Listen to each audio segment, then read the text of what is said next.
is just to briefly introduce Mary Albert, who's chairing the panel for us. Mary's professor of engineering at Dartmouth College in the Thayer School of Engineering. She's also, as you've already heard here, she's the executive director of the U.S. ice drilling program. And so she studies snow and bird physics, ice core, and climate science, and has lots of contributions from the science end, but she's also been a leader in our community. And just for example, she was chair of the U.S. National Committee for the International Polar Year not so long ago. So she brings a lot of experience to this discussion, and with that, I'm going to turn it over to Mary in her panel.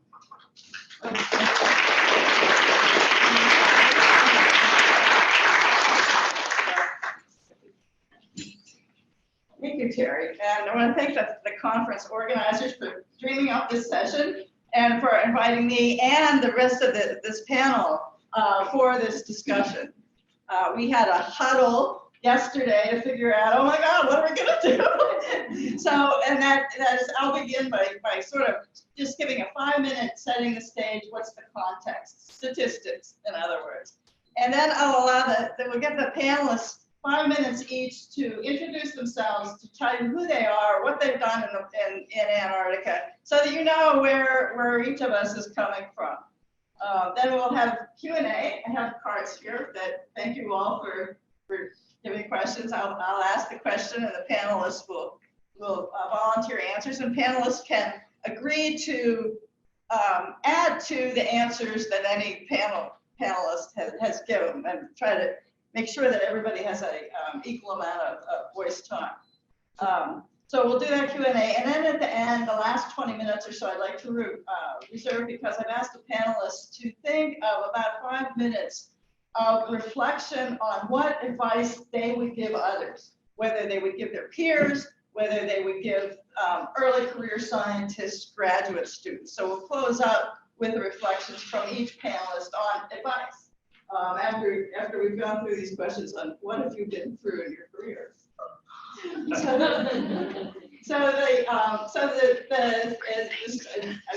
really speaking to the choir here, but as you're probably aware, there's been a lot of statistics come out lately. NSF is always in the National Science Board tracking indicators of the workforce, science and engineering workforce, and what's the status of that now. So just a very quick statistics from the National Science Board Science and Engineering Indicators 2018.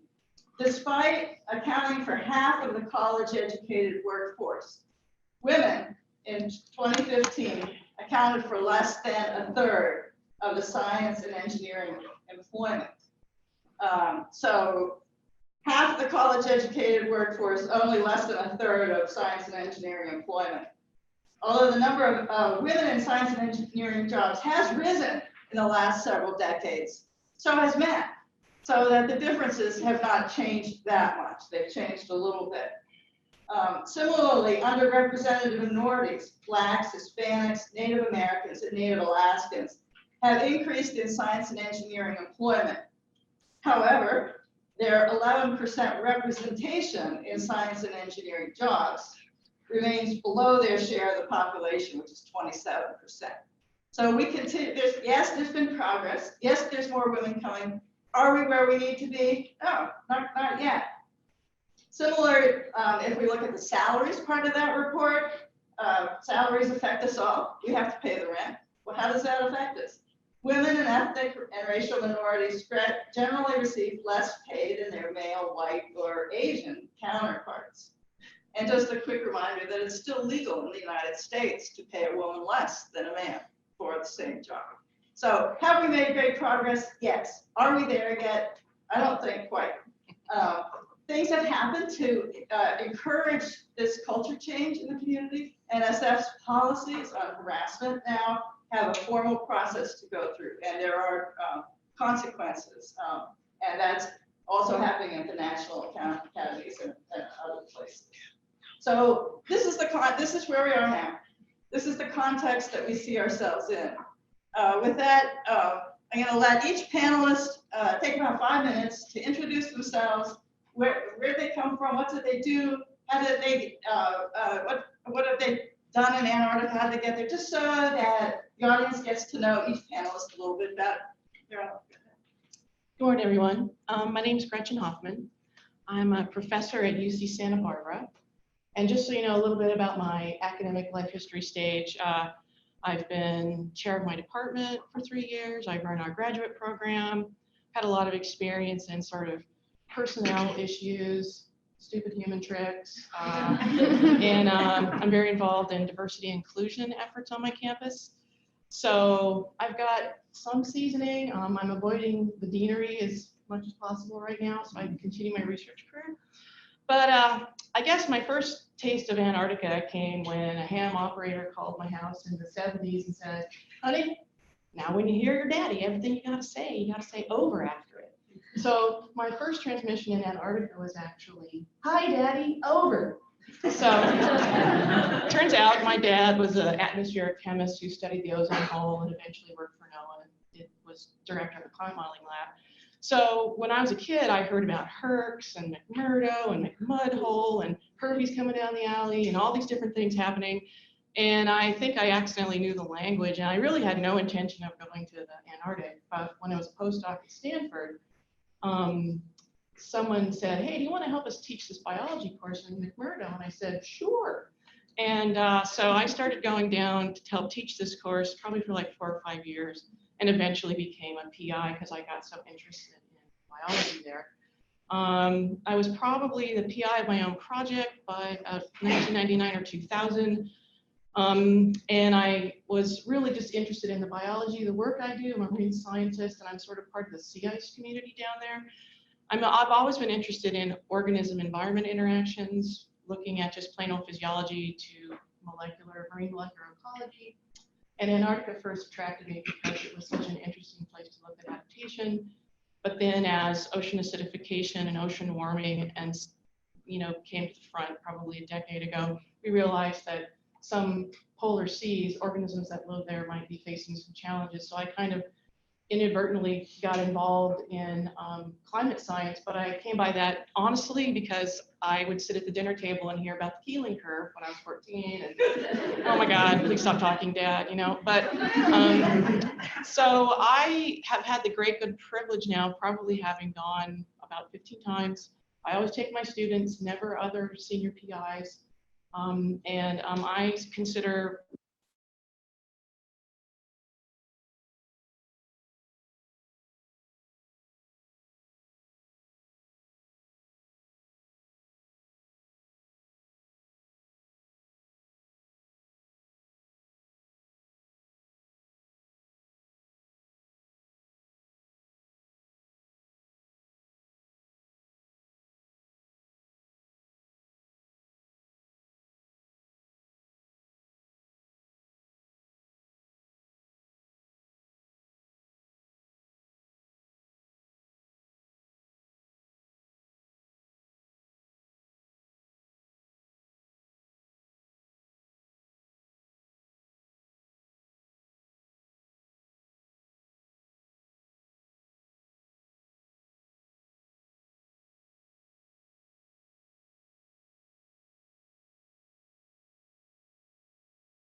very old school, so I didn't get a lot of attention, but that means I had to solve all my problems.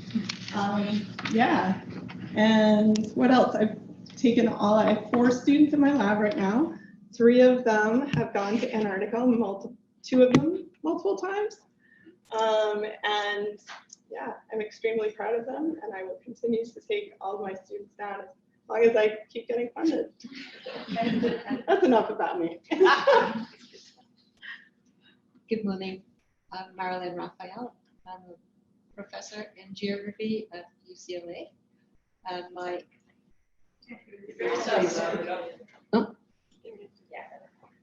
and sometimes when I teach, students at the back of the class do the same thing you just did. So I'm a climatologist, and my area of interest is Antarctic sea ice variability and the interaction with the large-scale atmosphere. I am from the Caribbean, and 10.5 degrees north, which is fairly far away from any pole. And my relatives, my family still wonder why is it that I'm interested in Antarctica. I didn't come there, I didn't naturally develop an interest in Antarctica. I was first interested in the sky, in the atmosphere. And even when I was less than 10, I would tell my mom when she should wash and when she shouldn't wash, because we use the sun for drying. We were very green back then. And after a while, she believed me. I always remember this. She didn't actually know that persistence was a thing in atmospheric science, in meteorology. So if it didn't rain today, it probably wouldn't rain tomorrow. Anyway, that's how I got my start. I went to McMaster University in Canada, which was a natural place for people from the Caribbean to go. And I did geography there. And people asked me about it, and I told them it was much more of a climate shock than a culture shock. And if you know where McMaster University is, it's in the toe of the boot of Lake Ontario. And I went there, and I spent the rest of my life moving back south. So I'm on the way, 500 miles, pretty much due south. I spent 6 years at Ohio State, so I am a bona fide Buckeye. Yes. When you say OH, I say IO. And studying with Jeff Rogers, and on my committee, Claire's advisor, Claire Parkinson's advisor, John Rayner. He was on my committee, so and he was here last night. And then I got a job. My degree was not wet. This signature was not wet on my degree. I graduated in August and started a job at UCLA in September. But I was focused on the atmosphere, and in the Northern Hemisphere. What I was doing at the time is now recognized slightly differently, but it was at a time called, I called it, a recent fluctuation in Northern Hemisphere temperature. And no, it's not a fluctuation, it's a trend that we all know about. After I got the job at UCLA, I'm telling you a story, like 2 more minutes. I had a sabbatical quarter at the National Center for Atmospheric Research, and I essentially have never left, because there I found a research environment that was really helpful. I found my academic grandfather, who is the reason why I look at anything in the Southern Hemisphere. His name is Harry Van Loon. And we're looking at the circulation in the Southern Hemisphere, and I realized that when the sea ice was too thick, the atmosphere did not respond as well. I couldn't find the circulation patterns I was looking for. So I came down from the atmosphere to the ice. And right now I'm hovering somewhere in the middle, because now I'm looking to see what about the ice influences the atmosphere large scale, and what about the atmosphere influences the ice. And that's where I am, and that's probably it. Hi, can you hear me in the back? Okay, I'm kind of the same, a little bit quiet when I teach.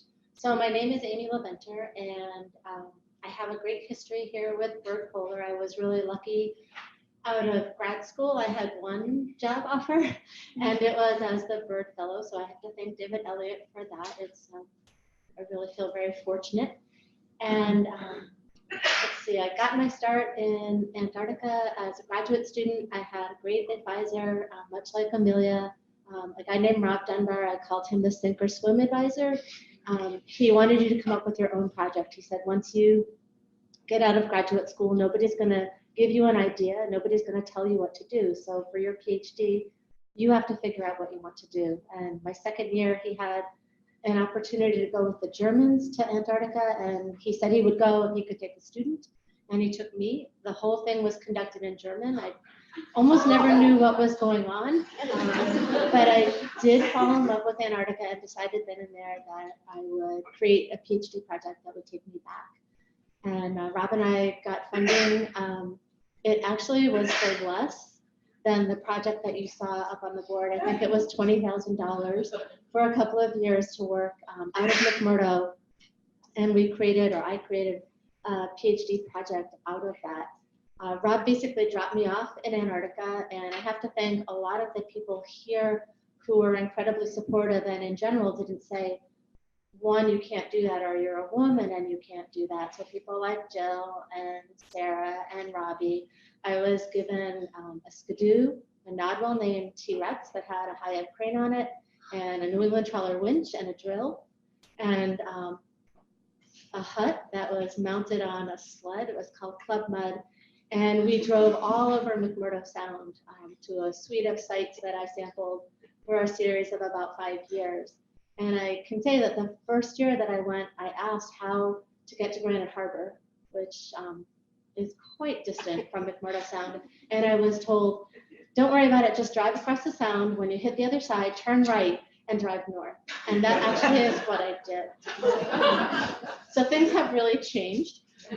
I spent up to 5 months a year in Antarctica for my PhD, hence I think I have the longest record of a PhD at Rice University. That's after having a master's. But I enjoyed really almost every minute of it. Came here to Byrd Polar and again met incredibly supportive, wonderful people that never placed any limits and never said, you know, you can't. They always said, you can, give it a try, go for it. And I guess I really just want to give a shout out for that to Ellen Mosley Thompson, who was my role model here at Byrd Polar. She was incredibly supportive in really every way, and maybe echoing what Jessie Crane had to say about being a mother in Antarctica. I had 2 children while I was here at Byrd Polar. A lot of people who are here probably remember me taking my daughter everywhere with me. She lived in my office with me. She came to all of our meetings, and when I taught, I had a student that was designated as the baby rocker, so that when Lizzie cried, I didn't have to stop teaching. They would just rock her and keep her quiet while I could get through my class. So all along the way, I just met a lot of wonderful, amazing people. And so I look back and I realized I did a count this morning, because I realized everybody was saying how many times they had been to Antarctica. And I'm headed out in January with the Spanish Antarctic program, and that will be my 29th field season. So as I think was said last night, you know, Antarctica kind of pierces your heart, and you always want to find another way to get back. So I know I haven't told you about my science, but at least a little bit about who I am. Okay, thank you. So I'll go through these questions. We had a chance to look at just a few of them yesterday, and there's a whole lot more. So we're sort of maybe entering grounds. But the first question is for the Me Too panel. Some people who have talked have had other women with them in Antarctica, and some have not. For those who have, was there solidarity and discussion about gender discrimination and harassment before Me Too, or was it kept to oneself? And then a corollary question is, similarly, do you think that women in the field spoke up before Me Too? Or have those discussions and admissions been made possible through the Me Too movement? So, so Gretchen, you want to talk about women in the field? And Yeah, I mean, that's a lot of questions in there, but let's see. So I think to address the first one, I've had a lot of women on my field teams. Probably, I don't know, let's just make up a number. Like if I took 20 people, 10 to 12 of them were female. I always try to get gender parity in there if I can. And I don't think we had overt discussions about harassment while we were traveling, but it's because we have a real community-based functioning lab where we have a policy that's set by me, which is be nice or else. And then we have inclusive communication, and there's a real open channel with me. And I think part of what happens for us is that just the leadership, although you have to be kind of strict on the eyes, please don't do anything stupid, there's still a really good communication that people know that they can come to you. So I think, success is a good communication between your field team and you if you're the PI.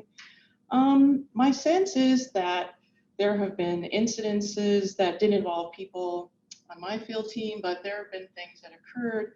And I feel like in the field, when I was there was really no apparent place to go if you were having issues that wasn't your PI. But my sense is that it's changing over time, that NSF has become much more aware of ways to help people and to have channels for reporting. But I don't really feel like the Me Too era has really hit science all that hard. I feel like, I don't know if we've really had our Weinstein moment yet. If anybody's written a Pulitzer Prize winning article for the New Yorker. But I feel like things are getting a little bit better, I would say. But the most important thing is that, is communication within your group and a very clear understanding of expected behavior. And if things do start to happen, who do you talk to next? I do want to give a shout out to Sandy Starkweather, who wrote an article in the Polar Times following a similar panel that happened last year in Switzerland in the big polar conference that has in Switzerland. So they're starting to appear in polar science. Okay, thank you. For anyone, who are your role models and mentors?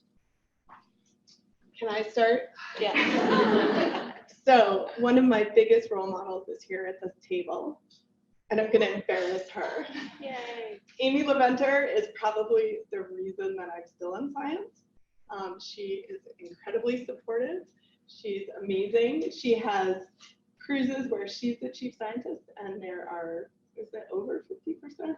Almost all of our students, at least, have been women, and almost 50% women in the rest of the cruises. She'll never say that because she's so modest, but she is incredible, and I'm her biggest fan. She's also the reason that I met my husband, so I'm also one of these people that met my husband on the Palmer. He was an undergrad, I was a grad student. It was 2001, and yeah, she always gave me an opportunity to sail and to kind of do whatever I wanted. And Jim couldn't let me, which is crazy, but yeah. Marilyn, can I ask you to chime in on that? I suspect it's not one of us on the panel that mentors you. This is going to sound corny, but my role model is actually my mother. And she was just staying with me last week. And the things about her that I think about are what she's taught me: how to be resilient, how to make the best of what I have, how to provide opportunity for other people who you see are trying. And she maintains an eternal curiosity about life. She told me last week that her goal is to learn something new every day. My mother is almost 86. And when she learns something new every day, she turns around and said, I didn't know that. Now that is interesting. And I realized when I first tried to think of who my role models are, I was struggling. But when my mind thought about my mother, it just said, yeah, that's right. My mother raised 9 children, and I'm 7. It's kind of like the Borg, I say, I'm 7 of 9. Star Trek people. And she raised us equally. I mean, as in, there wasn't a boy task or a girl task. Boys weren't better than the girls. We were raised equally, and it's something that I think I draw upon when I practice my science, when I practice my life. And so there you have it. Thank you. We'll move on to, we have a whole stack. What are you most proud of? Amy? So after I left Byrd Polar and followed my husband through his medical residency, so I was somebody who, well, I'm really proud that I always put my family first, but I was lucky to get a real job.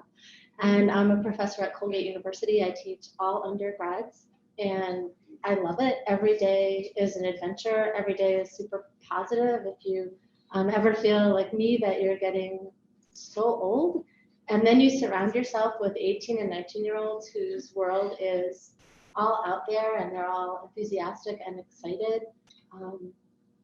I just feel like it's a real privilege to be able to be out there with them, and I feel really proud of what they are able to accomplish. I have taken a lot of undergraduates and graduate students to Antarctica, so Amelia, what a great way for me to feel a lot of pride. I know by being able to see her successes.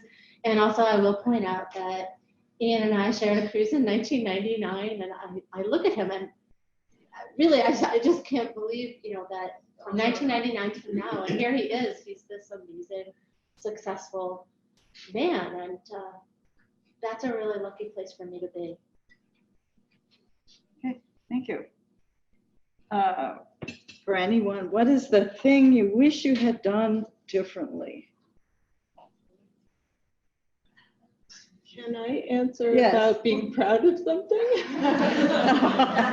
Okay, but we're gonna. So it's pertinent. So the thing I'm most proud of recently, well, besides my daughter, who is an incredibly strong 12-year-old who wants to be Rachel Maddow, which I figured there are worse role models in the world. Very proud of her. But I'm also really proud. I've been on the International Ocean Drilling or Ocean Discovery Program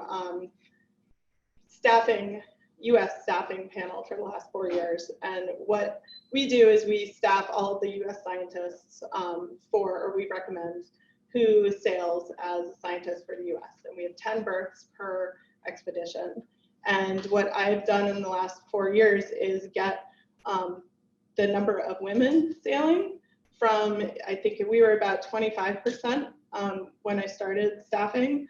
And when I left the panel last year, we're at 50%. So we reached gender parity within the US. That is fantastic, but we are struggling with our international collaborators. And so we still have work to do, but that's one thing that I felt like I really contributed to. I pushed hard, I pushed back, I did all the things you probably aren't supposed to do. But I'll do it all again and more. And what's the one thing you wish you had done differently? Oh God, there's so many. Pick one. So I have one thing I wish I did differently. So I got my first faculty position in London at University College London. And then after 4 years, we decided we needed to go back to the US. And so I got my job at University of South Florida. And they did not they did not count my time at UCL at all. So I had to restart my tenure clock completely. And I had 4 years where I was doing even more of the job than I had at USF. And I wish I had pushed back. I didn't. A lot of my tenure letters, because in Florida we get to read them, basically said, why am I reviewing this person for an assistant professor? I thought I was reviewing this file for a full professor. So that was really eye-opening. I'm glad I got to see those letters. I wish I had pushed back. Okay. The next one is, was anyone on the panel ever discriminated against? And I would like to rephrase this. Is there any one of us who is not? I'll put myself out there with this. Is when I was working at the Cold Regions Lab, which I worked at for much of my career. There, in that Corps of Engineers system, you put in for travel orders. You have your projects and your budget, as you do as the bench scientists and engineers in other institutions. You put in for travel orders, has to be request approved by your first line supervisor, second line supervisor, before you are allowed to use your research funds to do that. And mid-career, I put in my travel orders. My first line supervisor said, okay. They went up to my second line supervisors. This was to present my research result at a meeting. This was not secret Army research. I did some of that. This was open research. And second line supervisor denied it. And the first line supervisor came back to me and said, well, he's denied it. And I said, go back to him and tell him there's no reason for that. Because I knew there was no reason for it. He went back up and he said, well, we're trying to cut down on travel. So that's the reason for it. So I actually filed an EEO discrimination official complaint against my second line supervisor as a mid-career, because I had the statistics.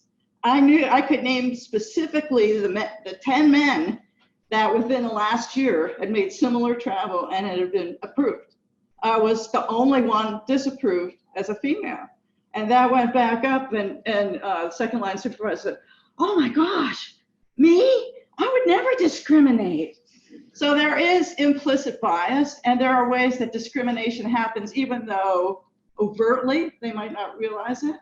So of course then, to avoid going through taking it further up the chain, he approved the travel at that point. But it's not, you have to pick your battles, and a battle that's going to stand in front of your career, not being able to present your results and them always choosing you as the one who doesn't get to, is something that to me was untenable. Okay, sorry.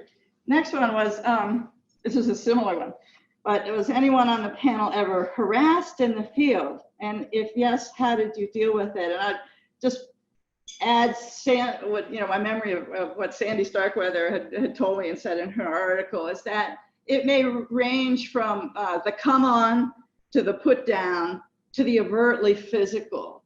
And so in this question, we can sort of reflect to the audience, where is it now? Is it overtly physical? Are they grabbing you?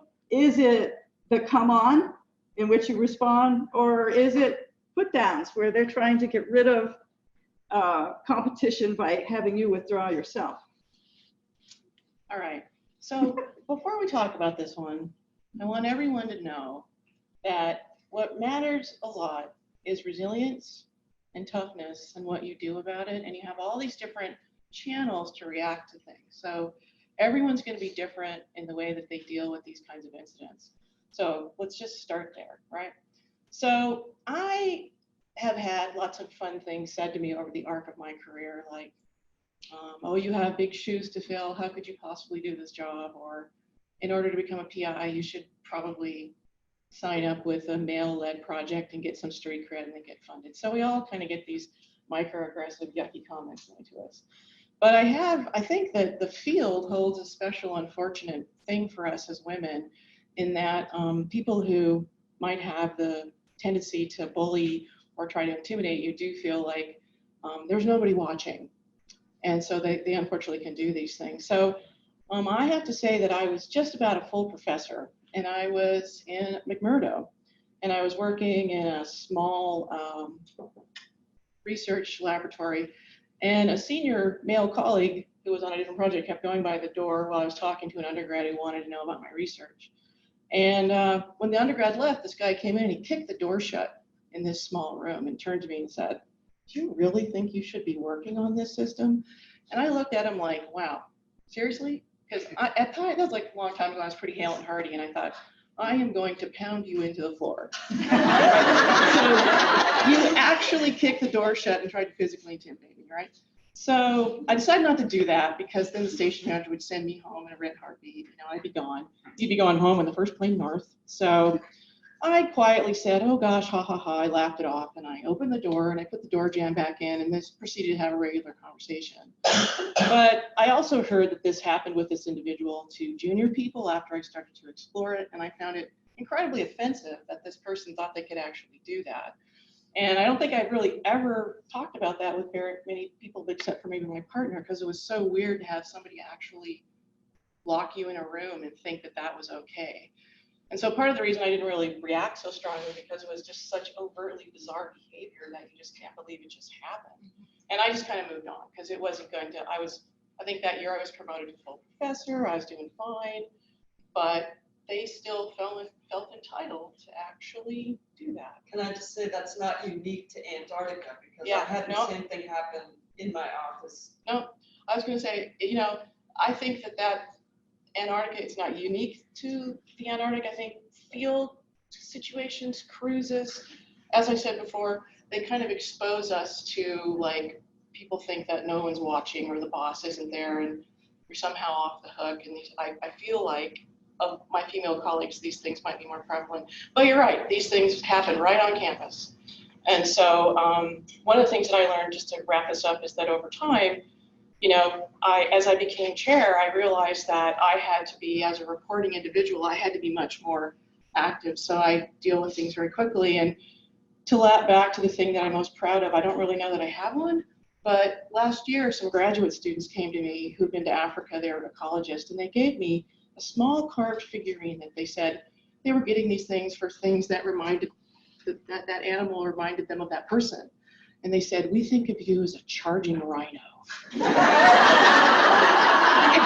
Gave me this carving. It was like, it's sturdy, it's strong, and it's kind of dangerous, you know. And I was like, great, excellent.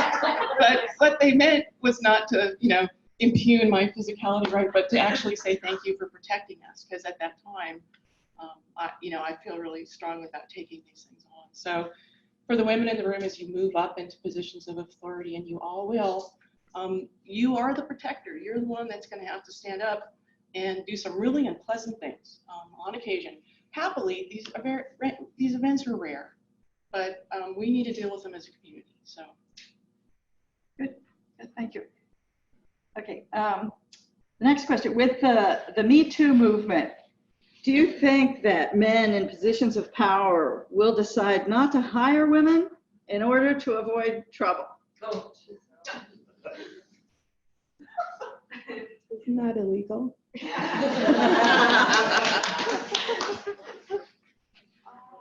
I have the mic.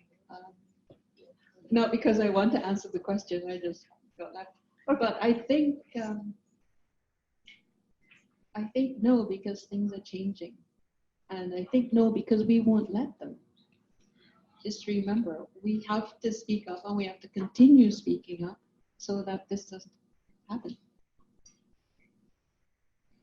Can you continue to speak a little bit louder? Okay. I mean, yes. All right. I'll try. Some of the next two are similar to what we've already done, but just in case somebody has something to add that has not been stated, was how do you handle or push against any gender discrimination on a daily basis? And what was your first experience with discrimination, and how did you handle it? So does anybody want to add? We've touched on these, but are there things to add? Personally, I push back against it immediately. I recognize it. And I'm really direct about it. Now, I am usually in a position of power because I am a professor at UCLA.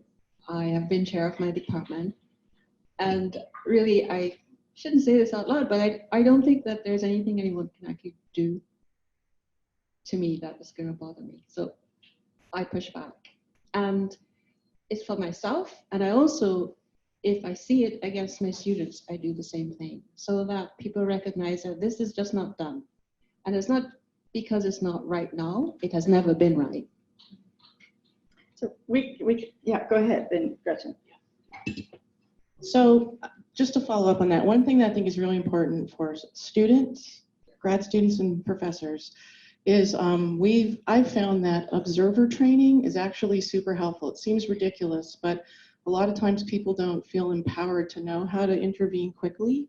So if someone's being harassed in your presence, you might be afraid to do something. And I think that's a really great implementation, a great practice that you can facilitate at the grassroots, in your lab, what happens if an undergrad's being mean to somebody else, all the way up, to the layer cake at NSF. You can talk about these intervention strategies, and it is strangely effective. Yes, so I have a lot of experiences, but I'm also an associate professor, and I think the only one, yes, on the panel. So I still have a power structure above me, and that still makes me a little bit hesitant. I also agree that bystander training is really important. My lab talks a lot about implicit bias. I'm also really frank and open with my students about things that have happened to me. Not always great. So for example, on the first cruise, the captain's son took a liking to me, and he would watch. The Palmer has cameras everywhere. He would watch the cameras and figure out where I was and then show up there. And, I was the only undergrad on the boat. I had no idea what to do. I think I did finally tell Jim Hollick, and he made him go away. But it's just creepy things like that that you don't really know how to deal with. I think the harder things, and we've seen this in our community, I'll bring up Dave Marchand, right? So oftentimes the people that are behaving badly to everyone are really focusing on the underrepresented groups. And so it looks like, I know in my own experience, people have sort of said, including one of my deans, said, oh, you just need to toughen up. Just toughen up. And she unfortunately said this in front of my husband, who turned to her and said, she's been working with this person for 25 years, not because she isn't tough, but because she is. And just turned around and walked away. I wasn't there for that, luckily. But, I think we need to, kind of stop that language of, you need to toughen up, it's fine. And we also need to, because everybody's experience, as Gretchen said, with people is different. Everyone's tolerance threshold is different. And I think that's really important. I talk to my students a lot about that. I feel like I'm rambling a little bit. Okay. But I also, back to the sort of bully, there's this, oh, well, that person's just an equal opportunity bully. They're like that to everybody. And the more you look and the closer you look, that bullying is often very targeted. And that's really complicated. So I do have the experience of filing a Title IX suit. I didn't do it because I wanted to. I think if there hadn't been a student involved, I would not have. But I did because the student was involved. And it was the worst thing I've ever done, but I had really great mentors through it. And yeah, it wasn't fun. Okay, thank you. So find the helpers in any situation. Like Mr. Rogers was really right. Find your helpers, and Marilyn's mother is right, develop resilience. So think about, for the come on, for example, what are you gonna say? How about, no, thank you, it's inappropriate, it would not be good for your career to have others know about this. Stop it at its source. All right, so in this room, there are only 2 female scientists of color. How should we recruit both women and ethnic minorities, and with emphasis on recruiting? Because for talented minorities, it's competition, and the universities that get the most talented women and minorities are the ones who recruit. They targeted them, they go after them, and they support them, and that's how they get ahead. other additions? I mean, I'm talking a lot, but this is something that's close to my heart Mhm. because I'm one of the two. But one of the things that we often hear is that there aren't the women out there of underrepresented minorities and not there in the pool.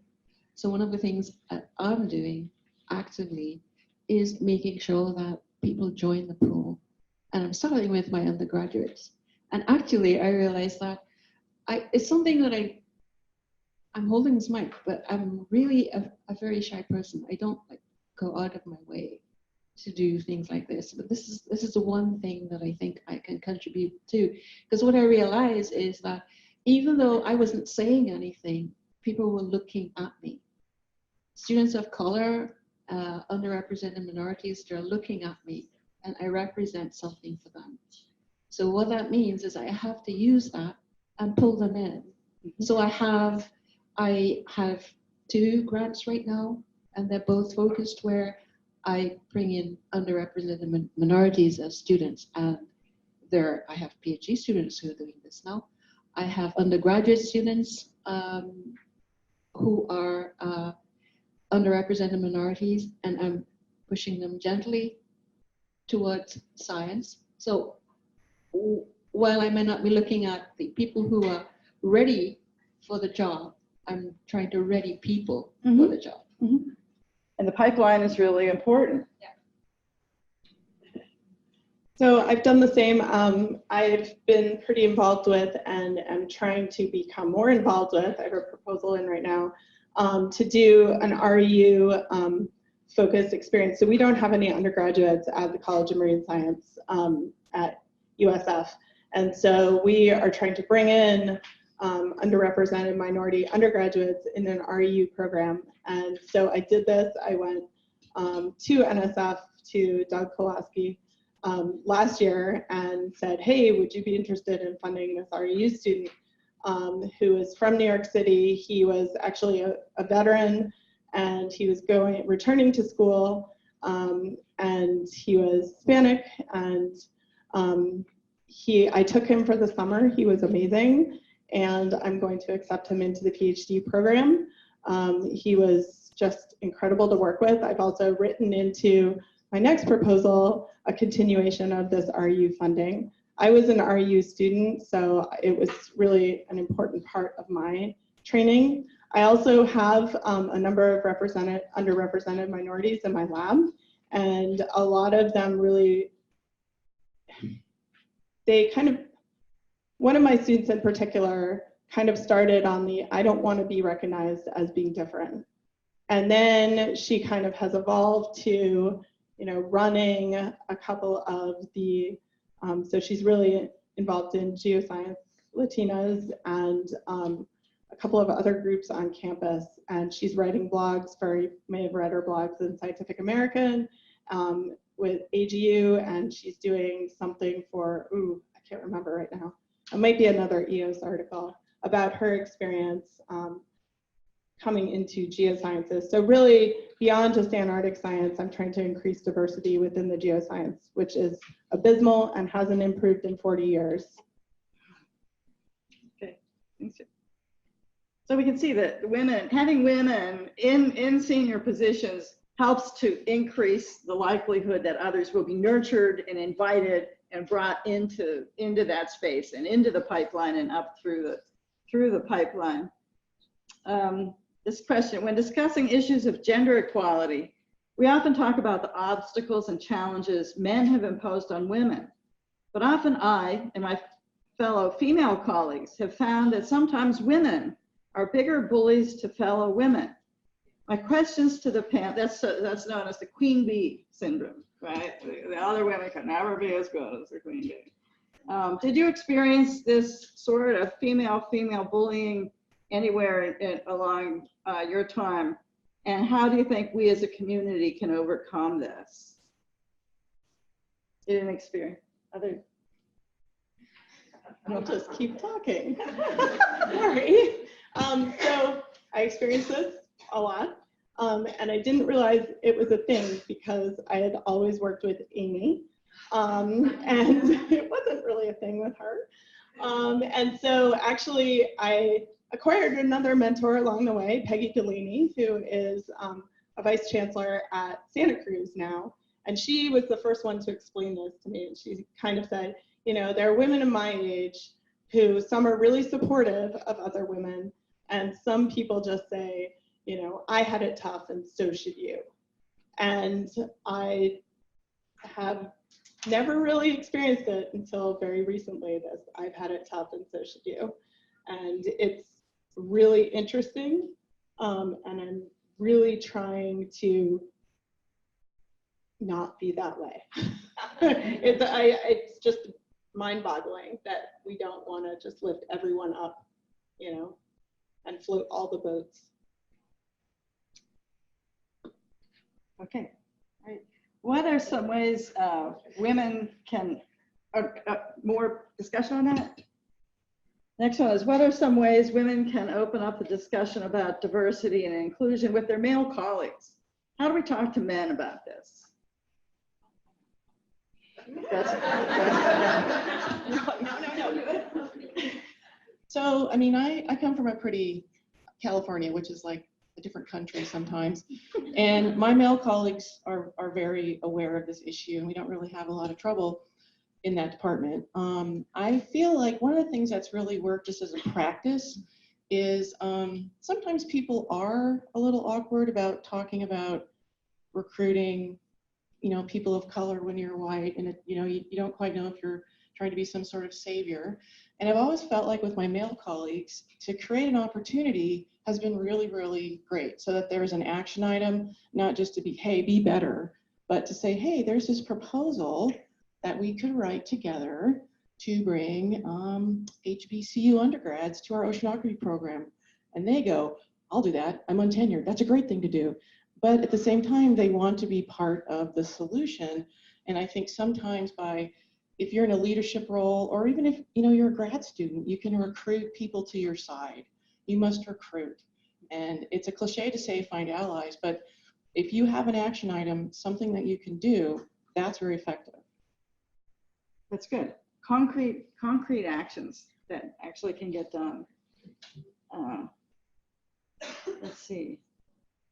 When people say, well, why didn't the women just speak up then? So, you know, in the course of this, I think we've clearly seen progressions of how things have moved forward. Especially when people say, well, why didn't the women just speak up then? How do you explain the complexity of why they felt they couldn't speak up? What are the power plays, the career compromises? What's stopping women from speaking up, or why does it require boldness? So I probably don't have a great answer to this, and I think I know who asked me this because they asked this last night at dinner as well, and it's a really tough question to answer. I thought about it all evening, and I was actually up for a lot of the night thinking about this. Because we've heard a lot of like anecdotes yesterday, and you know, they're troubling and kind of funny at the same time. We all laughed about, you know, not having a bathroom on, you know, a flight to Antarctica, or people who have said things to us. I know my first year in McMurdo, I couldn't look at people a lot because a lot of the men wore t-shirts that had horrible things on them. I was telling Jill this, like what she saw on the doors in Willie Field, I saw on t-shirts on men, and so, you know, couldn't make eye contact at meals. And those were all things that were, I mean, I hate to say it, in some ways they were kind of small and manageable. I've always been very resilient. I just do what I want to do, and I'm pretty happy most of the time. But when you encounter something that's much deeper seated, that is kind of a longer term abuse of power and control, that's much more difficult to address. And when people do ask, you know, why did it take, say, 20 years to speak up about stuff, or we hear about things in the news, why didn't these women speak up earlier? I think it's really fear, and it's a pretty deeply seated thing, and if it wasn't, people would speak up earlier. So it's not that we don't want to, it's just that we don't know how to. And I guess that's really all I can say. I tell all my students now, I have a lab talk with each individually. Again, with just undergrads, I feel like they need to learn this right from the start, that nobody should ever abuse you in any way. Nobody should ever have control over you, that you need to learn how to speak up for yourself. You shouldn't accept harassment as normal. It's not, and it's not okay. And that if they are being abused themselves, they need to learn how to speak up. And if they can't, they can come to me. They all have my cell phone number. They can call anytime, day or night. I tell them they need to learn how to speak up for other people if they see it. And if they can't speak up for that other person, they have to call me day or night. I want them to know right from the start that the things that I didn't maybe know right from the start. So not a great answer. I wish we could all speak up when it happens, but we can't. And NSF has an official policy on harassment that it charges the PI with the PI's team. The PI is where the buck stops in terms of productivity of the team, in terms of finances, and in terms of harassment and other issues. So the buck stops at the PI.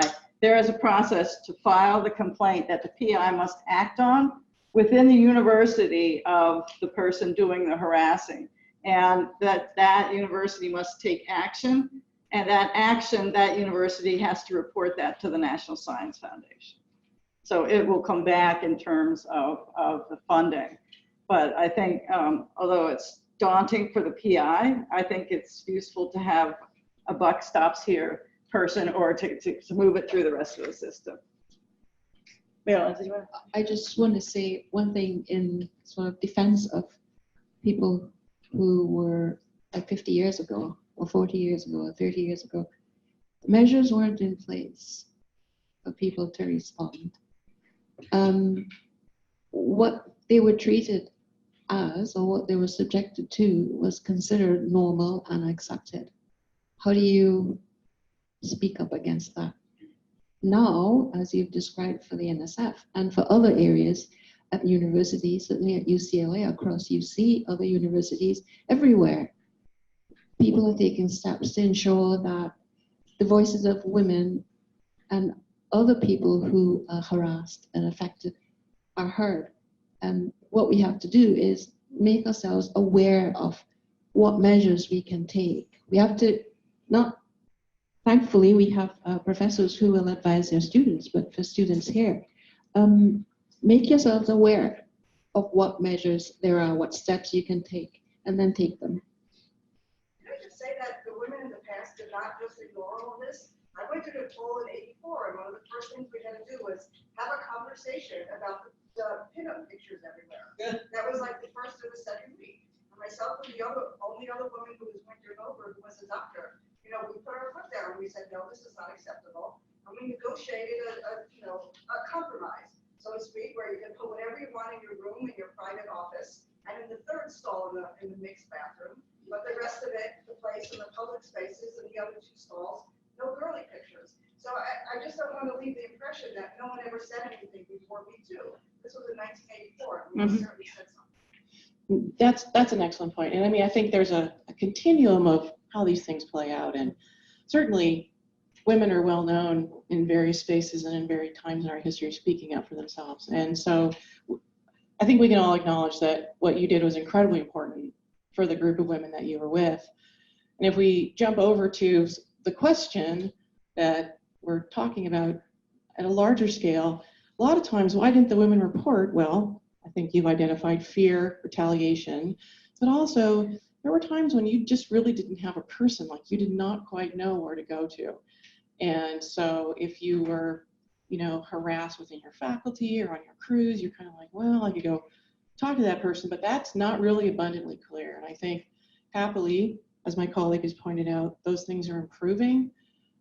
And hopefully, you know, we're having fewer and fewer, and there are people to go to. But in the past, when people say, well, why didn't you tell anybody? There really probably clearly wasn't anyone you could really go to very effectively. It's a combination of being a woman and age too. If you're young, it's Yeah. that much harder. And I think one of the really great things that NSF has done, especially polar programs, is have this pretty clear code of conduct. Like, you are expected to behave in a certain way. And, you know, there are more societies that are developing these code of conduct and ethics boards.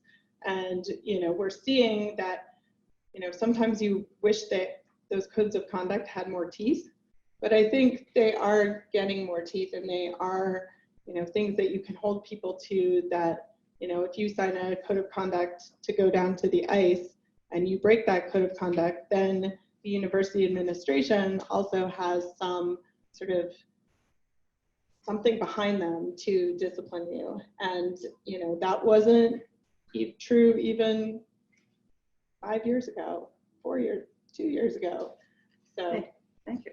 So in the remaining time, I've asked each of the panelists, last night they had a homework assignment, to think of advice that they would give to colleagues, to college students, to early career scientists on any aspect of any of this. What advice is within you that you want people to hear? So we'll start with Amy, okay, and then we'll move back. So it's something I tell all my students is that they can really do anything, they can be anything. They have to learn to use their voice, they have to speak up if they want something, it won't just come to them. I tell them to be excellent. I don't care what they're excellent in, but they have to choose something and follow that. And yeah, I tell them not to let there be any barriers. I think the biggest compliment I've gotten from my students, I teach a class in science and exploration, and they said that I taught them that they didn't have to lead an ordinary life. And so I guess that's what I would say is you don't have to lead an ordinary life. You can be extraordinary. Come on, Marilyn. I'm thinking. You're thinking, okay. I just lost my train of thought. Okay. Yeah, I don't know.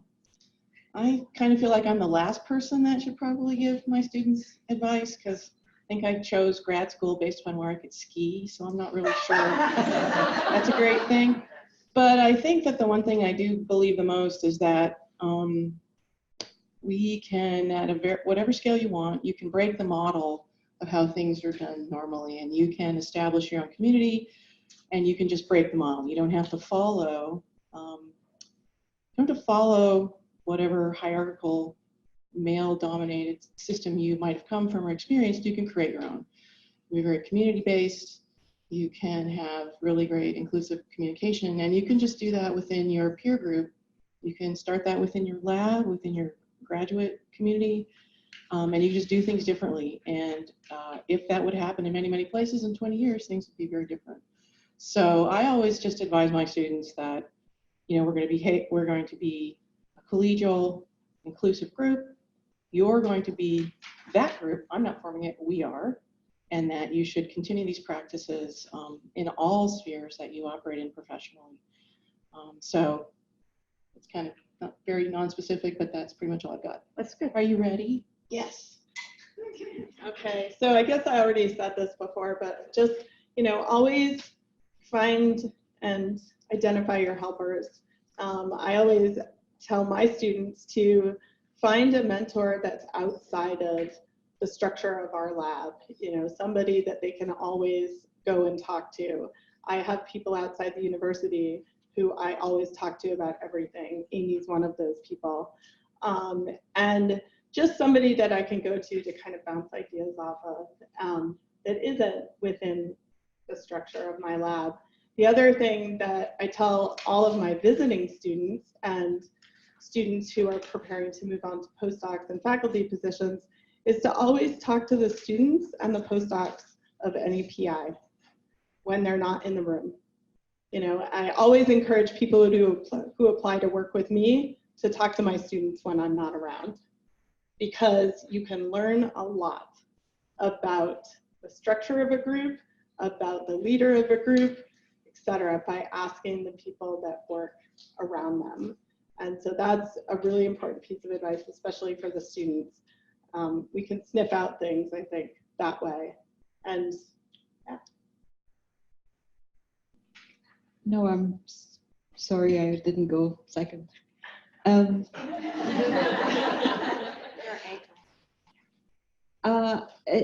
had to think about it a bit because I don't normally give advice.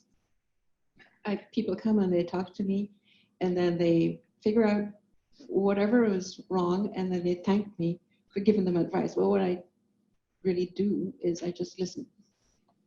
So that's why it's hard for me to give advice now.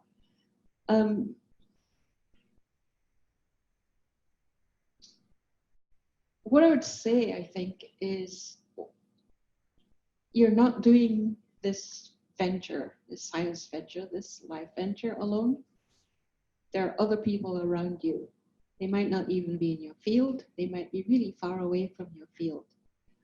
I would say look up every now and then and reach out to those people because they help give you a sense of balance about where you are in your career and in your life. That's what I would say. And I say this because for myself, when I was a grad student, and then when I was an assistant professor, and even as an associate professor, I was very focused, and I didn't look anywhere outside of my tunnel, and I regret that now. I would, look up every now and then and look around at the people around you and beyond you, and I don't know, reach out to them. They can help. Okay, all right. And just a few words of advice that I have is for colleagues to actively recruit minorities and women in positions that come up, and remind your colleagues that the best candidates need to be recruited first, otherwise somebody else will get them, okay? Be the first. It's not, oh, no minorities or women applied, so we didn't select anyone. It's like, no, you have to be proactive. You have to go out there and recruit them. For colleagues, nominate women and minorities for awards. Announcement for awards, and that affects people's careers all the time. So whenever you hear the next nomination, somebody for an award, think of a woman. Can you think of a woman or minority that you would take the time to write about? And learn how to write letters of recommendation. It's called its leaky pipeline, as women get lots of PhD graduate students, fewer women postdocs, fewer women new professors, and by the time you get out to full professors, the pipeline is just a trickle. There are specific points in people's careers where established faculty and scientists make a huge difference. The letters of recommendation. Go to Nature's Geoscience several years ago and see the article that they wrote on the language that's used in letters of recommendation for women and letters of recommendation for men. I read that article every time I sit down to write a letter of recommendation, because it's just like the language matters, and what you write on behalf of other people matters. So we think we can do this together. We can continue to make advancements. So I want to thank Can I just add one more thing? Also, encourage your faculty, your collaborators to show you their letters. So I read the letters of some of my colleagues, male colleagues, and they think that they're very progressive and they think that they're doing great things. And one of them started talking about this woman's purse. And so you can catch things of other people. So yes, encourage people to read each other's letters before you send them out. There's also an online widget that talks about sort of diversity and gendered words. Yeah, or even words as subtle as, oh, this woman's very perceptive. This man is brilliant. Okay, the dynamics and force behind those. It's in Nature Geoscience a couple of years ago. Anyhow, I want to thank our panel. I want to thank our higher station and audience.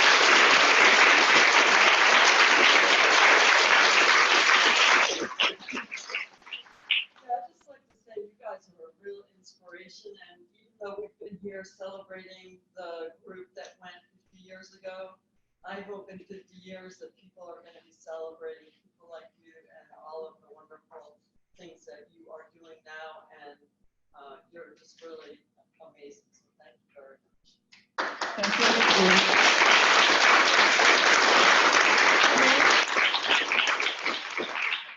Mayor, I just want to close with one response to Julie, and that is one of the most important components of our success is the National Science Foundation. So that even though you've got a female name on your proposal, I always feel like in those rooms, got an even shot. And so as even as it can get. So I think that that we all owe, a debt of gratitude to our funders. It's an exciting time in science where I think that parity is going to get even stronger. So thanks. I agree. I think we all agree.